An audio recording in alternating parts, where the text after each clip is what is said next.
ଜାନୁଆରୀ 19, 1914। ହେ ଭଗବାନ, ପ୍ରେମର ଦିବ୍ୟ ଅଧିପତି, ତୁ ଚିରଜୟୀ।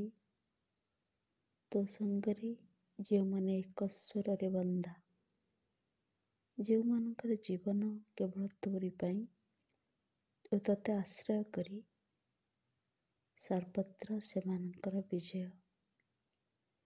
କାରଣ ତୋ ଭିତରେ ହିଁ ରହିଛି ପରମ ଶକ୍ତି, ପୂର୍ଣ୍ଣ ଅନାଶକ୍ତି, ସମୁଚ୍ଚ ଦିବ୍ୟ ଦୃଷ୍ଟି ଓ ଅପାର କରୁଣାର ଶକ୍ତି। ତୋ ମଧ୍ୟରେ ତୋ ଦ୍ୱାରା ବସ୍ତୁ ସକଳ ରୂପାନ୍ତରିତ ହୁଏ, ମହିମାନ୍ୱିତ ହୁଏ। ସମସ୍ତ ରହସ୍ୟର, ସମସ୍ତ ଶକ୍ତିମତାର ଚାବିକାଠି ରହିଛି ତୋ ଭିତରେ।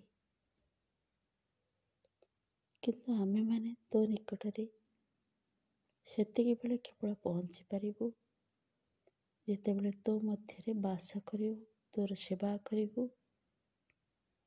ବହୁ ଜନମୁକ୍ତି ନିମନ୍ତେ ଯେତେ ଶୀଘ୍ର ସମ୍ଭବ ତୋର ଦିବ୍ୟ କର୍ମରେ ବିଜୟ ଘେନି ଆସିବୁ। ଏହା ଛଡ଼ା ଆମର ଆଉ କୌଣସି ବାସନା ଯେପରି ନ ରହେ। ହେ ପ୍ରଭୁ, କେବଳ ତୁ ହିଁ ଯଥାର୍ଥ ସଦ୍ବସ୍ତୁ, ଅନ୍ୟ ସବୁ କିଛି ହିଁ ଅଳିକ। ଯେତେବେଳେ ଆମେମାନେ ତୋ ମଧ୍ୟରେ ବାସ କରୁ, ସେତେବେଳେ ସବୁ କିଛି ଦେଖିପାରୁ ଓ ବୁଝିପାରୁ। ତୋ ପୂର୍ଣ୍ଣ ଜ୍ଞାନରୁ କିଛି ବି ବାଦ୍ ପଡ଼େ ନାହିଁ। କିନ୍ତୁ ବାହ୍ୟତଃ ସବୁ କିଛିର ରୂପ ଅଲଗା। ମୂଳତଃ ସବୁ କିଛି ହିଁ ତୁ।